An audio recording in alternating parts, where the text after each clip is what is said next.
முறைகேடுகள் நடைபெறுவதை தடுக்கும் நோக்கில் குறிப்பிட்ட சில நிறுவனங்களுக்கும் KYC பதிவு செய்யும் நடைமுறையை விரிவுபடுத்த மத்திய அரசு திட்டமிட்டுள்ளது. நிதி பரிவர்த்தனைகளில் வெளிப்படைத்தன்மை கையாள உறுதிப்படுத்தி மோசடிகளை தடுக்கும் வகையில் வங்கி வாடிக்கையாளர்களுக்கு KYC கட்டாயமாக்கப்பட்டுள்ளது. இந்த நிலையில் குறிப்பிட்ட சில நிறுவனங்களுக்கும் KYC பதிவை கட்டாயமாக்க மத்திய அரசு திட்டமிட்டுள்ளது. நிறுவனங்கள் முறைகேடுகளில் ஈடுபடுவதை தடுக்க பல்வேறு கட்டுப்பாடுகள் நடைமுறையில் அறிமுகப்படுத்துவது குறித்து ஆய்வு செய்து நடைமுறைப்படுத்துவதற்கு மத்திய நிதித்துறை செயலாளர் தலைமையில் மத்திய குழு ஒன்றை அமைத்துள்ளது.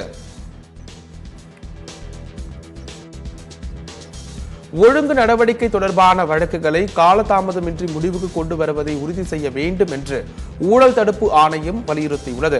இது தொடர்பாக அனைத்து மத்திய அரசு துறை செயலாளர்கள், பொதுத்துறை வங்கிகள் மற்றும் காப்பீட்டு நிறுவனங்களில் தலைமை செயல் அதிகாரிகளுக்கு ஊழல் தடுப்பு ஆணையம் அறிவிப்பு வெளியிட்டுள்ளது. நிலுவையில் உள்ள அனைத்து வழக்குகளும் பரிந்துரைக்கப்பட்ட காலக்கெடுவுக்குள் தீர்க்கப்பட வேண்டும், முடிவுக்கு கொண்டு வருவதை உறுதி செய்ய வேண்டும் என்றும் வழிகாட்டுதல்களை ஒழுங்குமுறை அதிகாரிகள் மற்றும் சம்பந்தப்பட்ட பிற அதிகாரிகள் கண்டிப்பாக கடைபிடிக்க வேண்டும் எனவும் அறிவுறுத்தியுள்ளது. ஒழுங்கு நடைமுறைகளை சரியான நேரத்தில் சுமூகமாக முடிப்பதை உறுதி செய்வதற்காக விசாரணை அதிகாரிகளுக்கு முறையான பயிற்சி அளிக்கப்பட வேண்டும் எனவும் தெரிவித்துள்ளது.